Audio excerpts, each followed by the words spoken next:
Sir ఈ మధ్య కాలంలో సైబర్ క్రైమ్ రోజు రోజుకి పెరిగిపోతుంది. అసలు దీన్ని ఎలా అరికట్టాలి? సైబర్ క్రైమ్ ఆన్లైన్ నేరాలు ఎస్ దీనికి విక్టిమ్ అవ్వని ఒక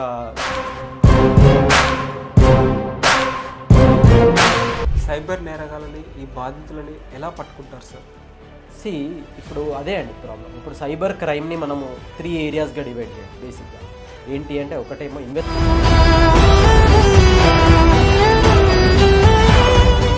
సార్ వీళ్ళకి పోలీసులు అంటే భయం లేదా? వాళ్ళని పట్టుకుంటే వీళ్ళకి పనిష్మెంట్ ఎలా ఉంటుంది? క్రైమ్ చేసేవాడు ఎప్పుడూ ఒకటే మోటివ్తో చేస్తాడు. అప్పుడు తన పర్పస్ సాల్వ్ అయిపోతుంది.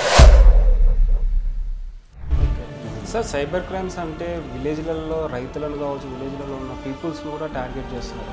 సో వాళ్ళకి తెలియాలంటే ఎలాంటి ఇన్పుట్స్ ఇస్తారు సార్? అన్ఎడ్యుకేటెడ్ పీపులే ఫూల్ అయ్యేది కాదండి. ఎడ్యుకేటెడ్ పీపుల్ కావచ్చు, ఫార్మర్స్ నుంచి బిజినెస్ మ్యాన్ వరకు. ఇప్పుడు పర్సనల్గా కాల్ మాట్లాడినా కూడా అది వాళ్ళు ఇంటూ ఉంటారంటారా సైబర్ వాళ్ళు?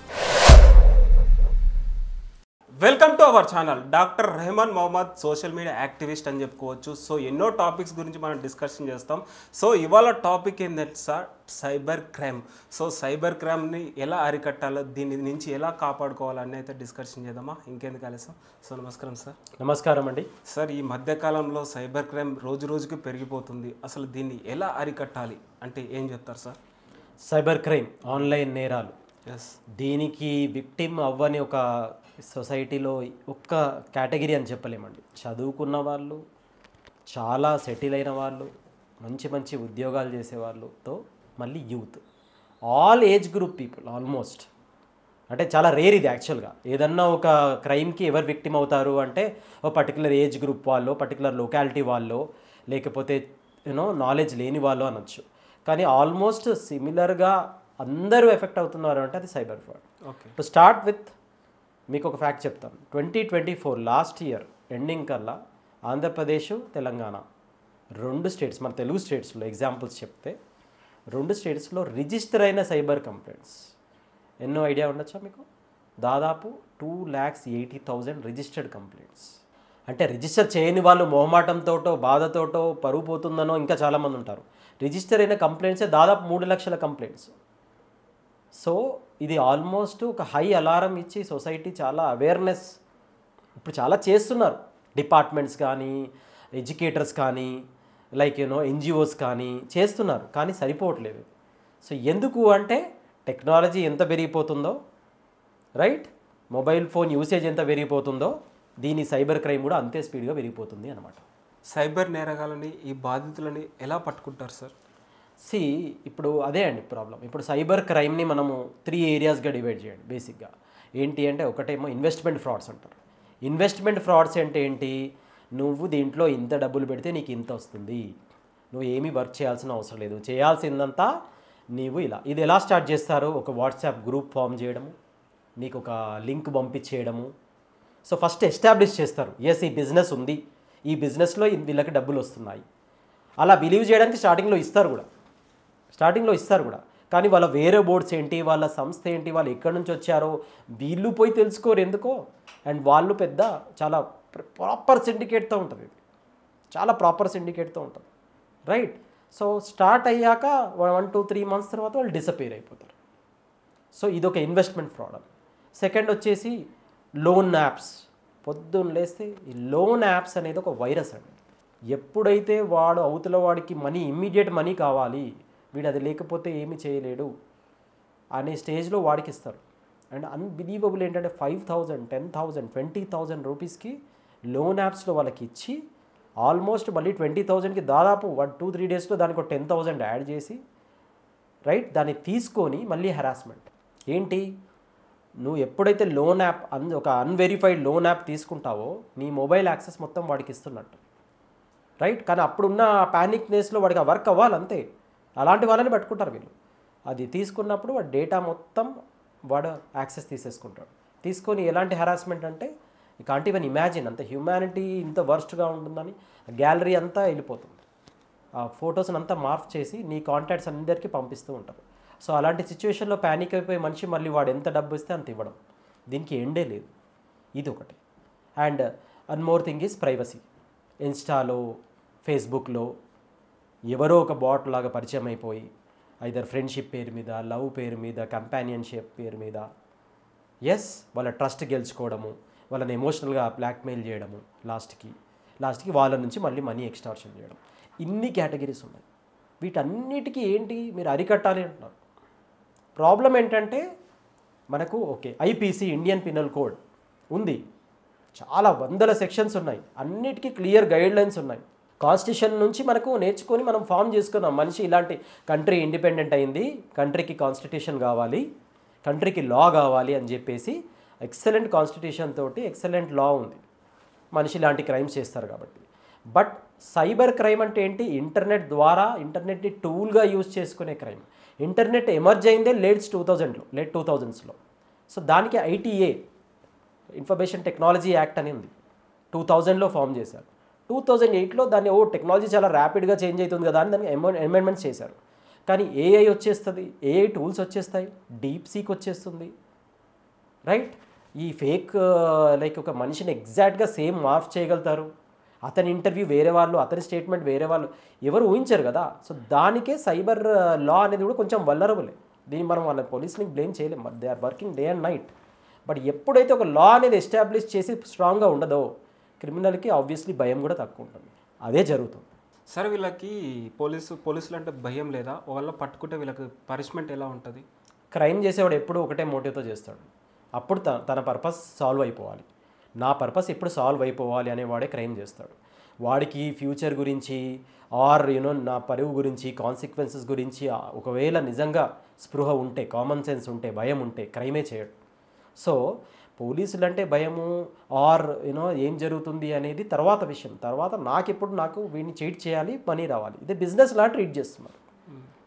సో నేను చెప్పేది ఒకటే అండి, ఒక అబ్జర్వర్గా, ఒక అనాలిసిస్ట్గా, మనిషికి ఎంత టెక్నాలజీ వచ్చినా, ఎంత నాలెడ్జ్ ఉండి వాడు ఎంత గొప్ప పొజిషన్లో ఉన్నా, వాడికి ది బిగ్గెస్ట్ స్ట్రెంగ్స్ ఎప్పుడు కూడా common sense, self control and wait and watch.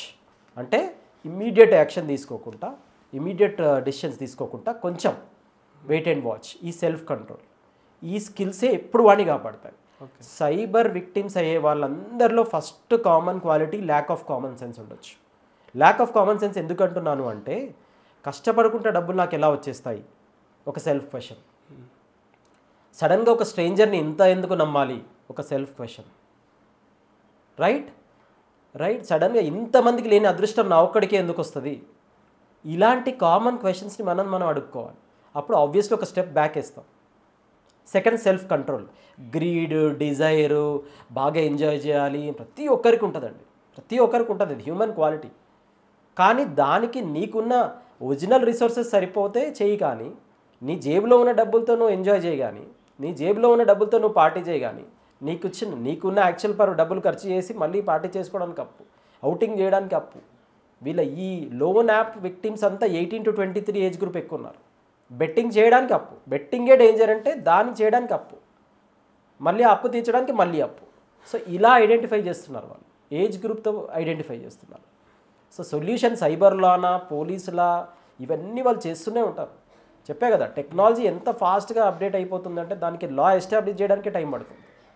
ఇప్పుడు నేనన్న లోన్ యాప్ హెరాస్మెంట్ ఉంది, దీన్ని పర్సనల్ హెరాస్మెంట్ అంటారు. నీ ఫొటోస్ని తీసుకొని దానికి ఒక ప్రాపర్ గైడ్లైన్స్ ఇంకా ఫామ్ అవ్వలేదు, దాన్ని ఏ సెక్షన్ కింద ట్రీట్ చేయాలో తెలియదు. సో అల్టిమేట్ సొల్యూషన్ ఈజ్ నీ సెల్ఫ్ కంట్రోల్, నీకున్న కామన్ సెన్సే నిన్ను కాపాడాలి. సైబర్ క్రైమ్ ఎలా కంట్రోల్ చేసుకోవచ్చు, వాళ్ళ నుంచి మనం ఎలా సేవ్ అవ్వచ్చు సార్? సైబర్ క్రైమ్ నుంచి నిన్ను, నీ ఇంటిని, నీ ఫ్రెండ్స్ని, సొసైటీ నిన్ను కాపాడుకోవాలి అంటే ఫస్ట్ ఆఫ్ ఆల్ నువ్వు అర్థం చేసుకోవాల్సింది ఏంటి అంటే, నీ డేటా, నీ డీటెయిల్స్, రైట్? ఒకప్పుడు మన అసెట్స్ అంటే మన ఆస్తి పేపర్లో లేకపోతే మనకున్న కాన్ఫిడెన్షియాలిటీ డీటెయిల్స్ అనుకునేవాళ్ళు. ఇప్పుడు నీ డేటా కూడా నీ ఆస్తి. అంటే నీ బేసిక్ నువ్వు ఒక యాప్ ఇన్స్టాల్ చేస్తున్నావు, రైట్? ఆ యాప్లో నువ్వు డేటా ఎంతవరకు ఇవ్వాలి, ఎంతవరకు ఆ యాప్ని నువ్వు మళ్ళీ వేరే డివైజెస్లో ఎందుకు యూజ్ చేస్తున్నావు. సో టెక్నాలజీని యూజ్ చేయడం ఎవరైనా యూజ్ చేస్తారు, రైట్? ఇప్పుడు వాట్సాప్ అంత వైరల్ అయింది ఎందుకు, ఎవరైనా యూజ్ చేస్తారు. ఇంటర్ఫేసెస్ అనేవి అలా డిజైన్ చేస్తారు, చదువు రాని వాళ్ళు కూడా దాన్ని యూజ్ చేయాలని చెప్పి. అలా అని చెప్పి చదువుకున్న వాళ్ళు అట్లీస్ట్ దాంట్లో ఉన్న టెక్నికల్ గ్లిచ్ ఏంటి కనిపెట్టాలి. మీకు ఒక ఎగ్జాంపుల్ చెప్తానండి. ఒక హై సొసైటీలో ఒక మంచి పెద్ద ఇల్లు, ఆ ఇంట్లో ఒక నమ్మిన సర్వెంట్ ఉన్నారు, పాపం బాగా వర్క్ చేస్తున్నాడు, హార్డ్ వర్క్ చేస్తున్నాడు, రైట్, ఎప్పుడు ఏది అడగడు, ఇచ్చిన శాలరీయే తీసుకుంటాడు. సో రీసెంట్గా ఇది జరిగింది ఇన్సిడెంట్. తను వచ్చేసి నేను ఫోన్లో డేటా అయిపోయింది, నాకు వైఫై పాస్వర్డ్ ఇస్తారా అని చెప్పేసి అడిగితే ఆబ్వియస్లీ ఇస్తారు, హ్యూమన్ ఇచ్చాడు. ఇచ్చాక ఇదంతా ఇచ్చింది కూడా వాళ్ళు మర్చిపోయారు. తన పని వేరే లైక్ జాబ్ వచ్చేసిందని పని మానేశాడు. 3 months తర్వాత పోలీసులు వస్తారు ఇంటికి, మీ ఐపీ అడ్రస్తో రైట్ ఆన్లైన్ క్రైమ్ జరిగింది, మీ ఐపీ అడ్రస్తో మెయిల్ వెళ్ళింది, మీ ఐపీ అడ్రస్ ట్రాక్ అయింది, ఇన్వెస్టిగేషన్లో మీ ఐపీ అడ్రస్ ఉంది. ఇప్పుడు ఓనర్ రెస్పాన్సిబులా కాదా? రైట్, మనకు చూస్తే ఓనర్ ఇన్నోసెంట్, పాపం మంచి చేస్తే ఇలా జరిగిందని. బట్ నువ్వేమిచ్చావు? నువ్వు ఒక సెక్యూర్డ్ వైఫై పాస్వర్డ్ ఇచ్చావు. So definitely these are very sensitive details అయిపోయాయి. ఇప్పుడు నువ్వు హెల్త్కి ఒక యాప్ ఇన్స్టాల్ చేస్తావు, ఆ యాప్తో నీ మానిటరింగ్ అంతా చెక్ చేయొచ్చు. అంటే టెక్నాలజీని యూజ్ చేయకుండా అవాయిడ్ చేయలేము, కానీ క్లెవర్గా యూజ్ చేయడము, ట్రస్టెడ్ డివైజెస్లో యూజ్ చేయడము, సైన్ ఇన్ చేస్తే సైన్ అవుట్ చేయడము, ఇది కూడా ఒక సోషల్ రెస్పాన్సిబిలిటీ. ఇప్పుడు ఎట్లయితే మనము ట్రాఫిక్ లాస్ పాటించాలి, ఎలా అయితే మనము సివిక్ లా పాటించాలి, ఆల్ దీస్ రూల్స్ ఎలా అయితే పాటించి పోలీసులకు హెల్ప్ చేయాలో సోషల్ రెస్పాన్సిబిలిటీయో, ఇంటర్నెట్ వాడడము, అప్లికేషన్స్ వాడడము కూడా ఒక సోషల్ రెస్పాన్సిబిలిటీ. నువ్వు చేసే తప్పుతో క్రైమ్ స్టార్ట్ అవుతుంది. సో కాబట్టి it's a collective effort. Only cyber police స్టేషన్సే సైబర్ లాని చేయాలంటే ఇంకొక హ్యూజ్ ప్రాబ్లం చెప్తారు. So they are working, cyber department is working. So but problem ఏంటంటే ఇన్వెస్టిగేషన్ స్టార్ట్ అవుతుంది, అన్ని ట్రాక్ చేస్తారు. సర్వర్ వచ్చేసి దుబాయ్లో ఉంటుంది, సర్వర్ వచ్చేసి చైనాలో ఉంటుంది, సౌదీలో ఉంటుంది. ఎలా అని చెప్పి వాళ్ళని పట్టుకుంటారు? మనకున్న పాపులేషన్ ఏంటి, మనకు వచ్చే క్రైమ్ కంప్లైంట్స్ ఏంటి, వాళ్ళని ఎలా ట్రేస్ చేయాలి? చాలా డిఫికల్ట్ ఇది.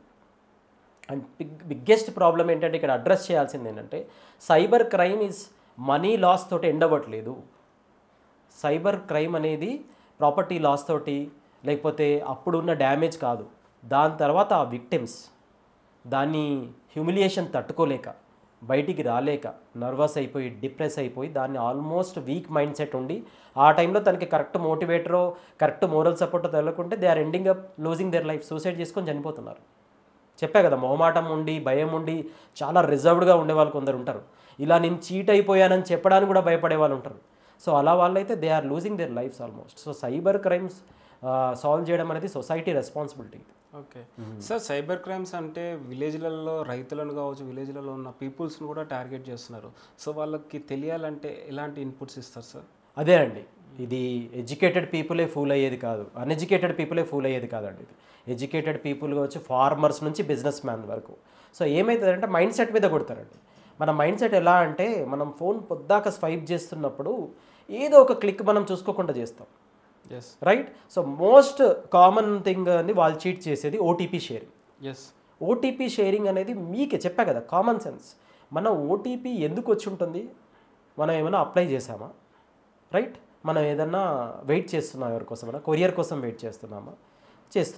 ఓకే, ఎవరికి షేర్ చేస్తున్నాము? సో ఎప్పుడైతే ఫార్మర్స్కి కూడా ఇలాంటి మెసేజ్ వస్తున్నాయో వాళ్ళు సింపుల్గా వాళ్ళ ఇంట్లో ఎవరో ఎడ్యుకేటెడ్ కిడ్డో లేకపోతే ఎవరో ఉంటారు కదా, వాళ్ళని చూసే సంప్రదించాలి. సో ఎవరైనా కూడా ఫోన్ వాడేటప్పుడు, ల్యాప్టాప్ వాడేటప్పుడు, కంప్యూటర్ వాడేటప్పుడు సింపుల్ ఏంటంటే డైలీ కొన్ని మెకానిజమ్స్ ఉంటాయి. హిస్టరీ క్లీన్ చేసుకోవడం కానీ అవి వాళ్ళ వల్ల అవ్వకపోతే కొంచెం తెలిసిన వాళ్ళకి ఇచ్చేసి చేసుకోవడమే. సో చాలా చాలా ఇంపార్టెంట్. మేజర్ ఏరియా యూత్ ఎక్కడ టార్గెట్ అవుతున్నారు అంటే జాబ్ వెబ్సైట్స్, Naukri.com, Monster.com. ఎందుకంటే జాబ్ రావాలి, హెవీ మార్కెట్, వాళ్ళ ప్రొఫైల్ అంతా అప్లోడ్ చేస్తారు. సో ఈ Naukri.com, Monster.com ఏం గ్యారంటీడ్ సర్వీసెస్ కావు, మీ డేటా ఫుల్లీ ప్రొటెక్టెడ్ అని చెప్పి. మీరు అడగండి ఎవరినైనా జాబ్ సీకర్ని, ఇవాళ వాడు నౌకరీలో అప్లోడ్ చేయగానే జాబ్ రిలవెంట్ కాల్స్ కన్నా వేరే కాల్స్ స్టార్ట్ అవుతూ ఉంటాయి. అండ్ దీంట్లో ఎస్పెషల్లీ అక్కడెక్కడో గుర్గాంలో సర్వర్ ఉంది, కాల్ చేసి నువ్వు సెలెక్టెడ్ అన్నావు, నీ డాక్యుమెంట్ వెరిఫికేషన్ కోసము ఒక 3,000 రూపీస్ డిపాజిట్ చేయి. సో వీడేం ఆలోచించాలి, నాకు ఎప్పుడు ఇంటర్వ్యూ అయింది, నేను ఎప్పుడు మాట్లాడాను అసలు, రైట్? తన మెయిల్ ఐడి కంపెనీ డొమైన్ ఐడితో ఉందా లేదా, రైట్? ఇలాంటి చిన్నవైతే ఎడ్యుకేషన్ మనకు నేర్పింది కదా. అలా కాకుండా వాడికి 3,000 రూపీస్ నువ్వు జీపే చేసేసావు. నీలాగా డైలీ 1000 మంది జీపే చేసేసారు. ఇండియా అనేది హ్యూజ్ బాస్. 1000 మంది వాడికి ఒక కొత్త బిజినెస్ మోడల్ నేర్పించాను. ఇలా జరుగుతుంది క్రైమ్. అంటే చాలామందికి డౌట్ ఉండొచ్చు, ఈ 200 రూపాయలతోటే వాడు బతికేస్తాడు అని. 200 into some thousands. సో ఎప్పుడైతే మనకు మన కంట్రీ అనేది హ్యూజ్లీ పాపులేటెడ్ కాబట్టి మనం ఎక్కడెక్కడ డేటా ఇస్తున్నామో అక్కడి నుంచే. సో సింపుల్, యాంటిసిపేట్ చేయాలి. ప్రతి ఒక్కరిని అనుమానం, డౌట్ పడడం కాదు, యాంటిసిపేషన్ ఆఫ్ ఏదై ఉండొచ్చు. సో వెరిఫికేషన్ చాలా చేసుకోవాలి. అండ్ సెకండ్, మీరు అన్నట్టు చాలామంది ఇంట్లో ఉంటుంది కదా, హౌస్ వైఫ్స్ని కానీ రిటైర్డ్ పీపుల్స్ని కానీ వాట్సాప్ లింక్స్ పంపిస్తారు. ఈ గ్రూప్ జాయిన్ అయితే మీకు ఈ అప్డేట్స్ వస్తాయి, యోగా అప్డేట్స్ వస్తాయి, లేదా మనం మంచిగా అనుకొని జాయిన్ అవుతాం, కానీ అక్కడ నుంచి మీ డేటా వెళ్తూ ఉంటుంది. అది. సో స్ట్రేంజర్స్తో కమ్యూనికేషన్ ఓరల్గా రిస్క్ లేదు. స్ట్రేంజర్స్తో communication via phone, via computer ఎందుకండి, right? And main huge relationship విక్టిమ్స్కి అయితే అసలు సింపతి చూపియాలో చూపియద్దో కూడా తెలియదు. ఓకే, నీకు కళ్ళ ముందున్న పర్సను, పక్కకున్న కజిన్, నీతో ఉన్న ఫ్రెండ్స్ సడన్గా వాళ్ళు బోర్ కొట్టేస్తారు. ఇన్స్టా నుంచి, స్నాప్చాట్ నుంచి సడన్గా SMS చేసే వాళ్ళు చాలా అంటారు కదా, something new is very attractive. So మంచి మెసేజ్లు చేయడము, రైట్? ఎన్ని సంవత్సరాలైనా మళ్ళీ ఎలా ఎందుకు నేర్చుకో, అదే డీపీ అని నిజం ఎలా నమ్ముకుంటాం మనం? అదే నిజంగానే వాళ్ళు జెన్యూన్ ఇంటెన్షన్తో నీ మీద ఎఫెక్షన్ చూపిస్తానని అలా ఎలా నిజం అనుకుంటాం వితౌట్ కలవకుండా? ఇదంతా ఒక ఎమోషనల్ ట్రాప్లో పడిపోయి తర్వాత మళ్ళీ వాళ్ళు మెంటల్ హెల్త్ దెబ్బ తీసుకోవడము. సో స్ట్రేంజర్స్తో కమ్యూనికేషను అనేది కంపల్సరీ, కొత్త వాళ్ళతో కమ్యూనికేషన్ అనేది వయా ఇంటర్నెట్ అనేది చాలా తగ్గించుకొని వెరిఫై 1 to 2 times వెరిఫై చేశాక మన common sense is good to go అన్నప్పుడు, అఫ్కోర్స్ అప్పుడు కూడా అవ్వచ్చు, మార్జిన్ ఆఫ్ ఎర్రర్ తక్కువ. ఓకే, సైబర్ క్రైమ్ అరికట్టాలంటే సాధ్యం అవుతుంది అంటారా? 100% అండి. మన ఇంటినే మనం ఎగ్జాంపుల్ తీసుకోవాలి. మన ఇంటిలో ఒక డైలీ 10 minutes అంటే ఏ యాప్ వేసుకుంటున్నావు, ఆ యాప్లో ఏంటి ప్రాబ్లమ్స్ ఏమైనా వస్తున్నాయా, రైట్? సో టెలిగ్రామ్ వాడుతున్నావు, టెలిగ్రామ్ అనేది ఎంత హ్యూజ్ విజిబిలిటీ ఉన్న యాప్, దాంట్లో ఏం ఫాలో అవుతున్నావు ఏంటి? ఇప్పుడు అందరికీ తెలిసిన ఫ్యాక్టే అండి, ఫేస్బుక్ డేటాతోటి డొనాల్డ్ ట్రంప్ ఎలక్షనే గెలిచాడని కేసు నడిచింది. ఫేస్బుక్ డేటాతో యునైటెడ్ స్టేట్స్ ఎలక్షన్స్ గెలికేశారు. అంటే నీ డేటాతోటి నీ మైండ్ సెట్ని చదవచ్చు. నువ్వు వాడుతున్న యాప్స్తో నువ్వు లైక్ కొడుతున్నావా, నువ్వు డిస్లైక్ కొడుతున్నావా. మేజర్ మెసేజ్ మన ప్లస్ టీవీ తరఫున మన ఆడియన్స్కి, మన యూత్కి ఇవ్వాల్సింది. యూత్ ఇవాళ ఫోన్ పట్టుకొని నేను పర్టికులర్ రిలీజియన్ని ఫాలో అవుతాను, పర్టికులర్ ఐడెంటిటీని ఫాలో అవుతాను కాబట్టి ఆ పేజెస్ని మంచిగా లైక్ కొట్టుకుంటూ ఆపోజిట్ పేజెస్కి హేట్ కామెంట్స్ పెట్టడము, రైట్? గంటలు కామెంట్స్ మీద తిట్టడము. ఇదంటే ఏంటంటే trap. It's a psychological trap, right? వాళ్ళంతా నీ మైండ్ సెట్ అబ్జర్వ్ చేస్తున్నారు, చేసి ఒక డేటా సైన్స్ అంటే ఇదే. ఇలా లక్షల మంది యూత్ దేని వైపు అట్రాక్ట్ అవుతున్నారో దాన్ని ఒక ఆర్గానిక్ డేటా లాగా ఇన్ఫర్మేషన్గా చేసి నువ్వు మంచిగా వేరే ఒక బిజినెస్ పర్సన్కి హెల్ప్ అవుతున్నావు. సింపుల్, నిన్ను అబ్జర్వ్ చేస్తున్నారు. You are being watched daily with your like, with your comment. నీ చిన్న యాక్టివిటీస్ తోటి నీ ప్రైవసీ అంతా బయట పెట్టేస్తున్నావు. ఓకే, ఇప్పుడు పర్సనల్గా కాల్ మాట్లాడినా కూడా అది వాళ్ళు వింటుంటారు అంటారా సైబర్ వాళ్ళు? No, that is very wrong అండి. అది కూడా సో ఎడ్యుకేషన్కి అదే గ్రేటెస్ట్ వాల్యూ. ఎప్పుడైతే మనం పొద్దున్న లేస్తే అదంతా పొలిటికల్ డ్రామా అండి. ఓకే, పొలిటికల్ డ్రామా కోసం, పొలిటికల్ మైలేజ్ కోసం ఫోన్ కాల్ లీక్స్, లేకపోతే ఫోన్ ట్యాపింగ్ అనేది అందరికీ తెలుసు, మీడియాలో ఉన్న వాళ్ళకు కూడా తెలుసు. ఫోన్ ట్యాపింగ్ అనేది ఇట్స్ టెలికామ్ యాక్ట్ కింద వస్తుందండి, సెంట్రల్ గవర్నమెంట్ టెలికామ్ యాక్ట్ కింద వస్తుంది. ఫోన్ ట్యాపింగ్ నీకు చాలా క్లోజ్, మీ సొంత అన్ననే పోలీస్ డిపార్ట్మెంట్లో ఉండి నీకు పర్సనల్గా ఒక కాల్ రికార్డింగ్ అడగండి, ఇస్తారా వాళ్ళు? డెఫినెట్లీ నాట్, డెఫినెట్లీ ఇవ్వరు. Job risk and everything is risk. అంత సింపుల్ కాదే కాదు కాల్ రికార్డింగ్ కానీ, అది మ్యూచువల్ కన్సెంట్ తోటే. ఇప్పుడు వస్తున్న యాప్స్ కూడా ప్రాంప్ట్ వస్తుంది, your call is being recorded అని. చాలా తక్కువ యాప్స్ ఉండిపోయాయి వితౌట్ ప్రాంప్ట్ కాల్ రికార్డింగ్ అయ్యేది. సో ఎవరైతే ఇలా ఈ న్యూస్ చూసి భయపడతారో అంత ఈజీ కానే కాదు కాల్ రికార్డింగ్. ఈజీ అయ్యేటి నువ్వు చేసేస్తున్నావు, సైన్ అవుట్ చేయకుండా వదిలేయడము, వేరే వాళ్ళ ల్యాప్టాప్స్లో యూజ్ చేసేసి క్లియర్ చేయడం, హిస్టరీ క్లియర్ చేయకపోవడము, చిన్న కామన్ సెన్స్ అవి చేయకుండా క్రైమ్ జరుగుతుంది తప్ప లైక్ పెద్ద నెగ్లిజెన్స్తో కాదు. Thank you sir. Thank you so much.